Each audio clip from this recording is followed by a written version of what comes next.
प्रदेश के पूर्व मुख्यमंत्री कमलनाथ के सबसे खास कहे जाने वाले दीपक सक्सेना के बड़े बेटे आज भारतीय जनता पार्टी का दामन थाम चुके हैं।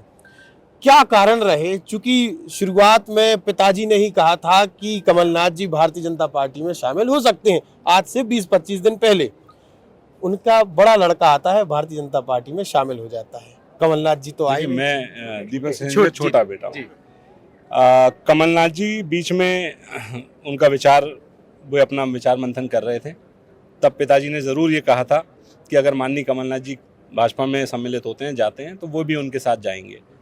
50 सालों से मेरे पिता ने कांग्रेस पार्टी का और कमलनाथ जी की सेवा करी है। मेरे पिता को छिंदवाड़ा में कमलनाथ जी का हनुमान भी कहा जाता है। शुरू दिन से, जब से कमलनाथ जी आए हैं, तब से वो उनके साथ रहे हैं और उनकी सेवा में हमेशा तत्पर रहे हैं। पर जब से 6 साल से माननीय नकुलनाथ जी वहाँ से सांसद हैं, एक पूरी कार्यप्रणाली में परिवर्तन हुआ है और उस कार्यप्रणाली से कहीं ना कहीं पूरा का पूरा जो कार्यकर्ता है वो असंतुष्ट है और उपेक्षित महसूस करता है। एक पुत्र होने के नाते मैं जब अपने पिता की यही स्थिति देखता हूँ, उनकी उपेक्षा देखता हूँ, तो मुझे दुख होता है और वो भी एक कारण है कि आज मैंने ये कठोर निर्णय लिया है।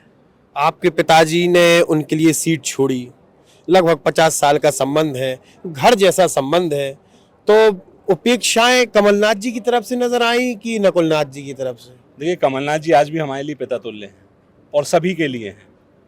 नकुलनाथ जी अपने पिता की विरासत को, उनके बनाए हुए सभी मजबूत स्तंभों को आज खत्म करने में लगे हुए हैं। वे उनकी वैल्यू नहीं कर पा रहे हैं, तो कहीं ना कहीं उनसे ही उपेक्षित हैं। तो धीरे धीरे करके सारे, कहीं किसान कांग्रेस, अलग अलग दायित्ववान जितने भी पदाधिकारी थे कांग्रेस पार्टी के, आप भी, सारे लोग आते जा रहे हैं भाजपा में। मना नहीं करते कमलनाथ जी? किसी से चर्चा करने की कोशिश नहीं की, बात करने की कोशिश नहीं की कि जिन्हें आपने इतने सालों से जिताया, सांसद बना के रखा, सारी की सारी चीजें हैं, मत जाओ? कोई चर्चा हुई कि नहीं हुई? हमने अपनी नाराजगी व्यक्त करी थी, उनसे विस्तृत चर्चा भी हुई थी इस बारे में, पर समय के साथ जब कुछ हल नहीं हुआ तो अंतिम निर्णय, मतलब कुछ नहीं बोला उन्होंने?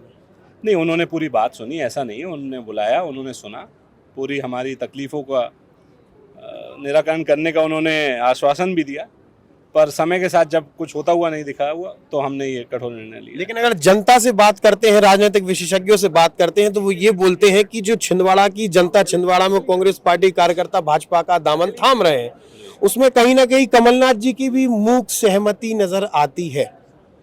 देखिए, वो उनका व्यक्तिगत निर्णय था। अगर वे जाते तो स्वाभाविक रूप से सभी कार्यकर्ता उनके साथ जाते थे।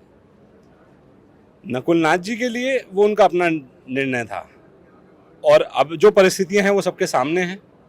हम सबका विचार आज मोदी जी के सपने को साकार करने का है, उसमें हम अपने योगदान देने के लिए आज यहाँ पे आए हैं और भाजपा में शामिल हुए हैं। तो कुल मिलाकर यहाँ सारी बातें स्पष्ट हुई हैं।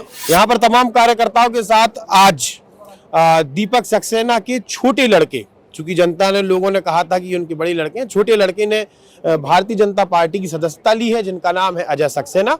उनका ये कहना है कि कमलनाथ जी ने भी बार बार समझाने की कोशिश की, बात करने की कोशिश नहीं की, लेकिन सामने कोई हल निकलता नजर नहीं आया, जिसकी वजह से मुझे ये कदम उठाना पड़ा है। साथ ही कमलनाथ जी अभी भी पिता तुल्य है, कमलनाथ जी का सम्मान पर्याप्त है, भरपूर है, लेकिन नकुलनाथ जी की कार्यप्रणाली से असंतुष्ट है और आखिर में प्रधानमंत्री नरेंद्र मोदी के सपने को साकार करना ही इनका अब संकल्प हो चुका है। आप हमारे साथ जुड़े रहिए, देखते रहिए आयोध। आप हमारे चैनल को सब्सक्राइब कर सकते हैं। हम फेसबुक, इंस्टा, यूट्यूब, ट्विटर, हर जगह मौजूद हैं। आपका बहुत बहुत धन्यवाद।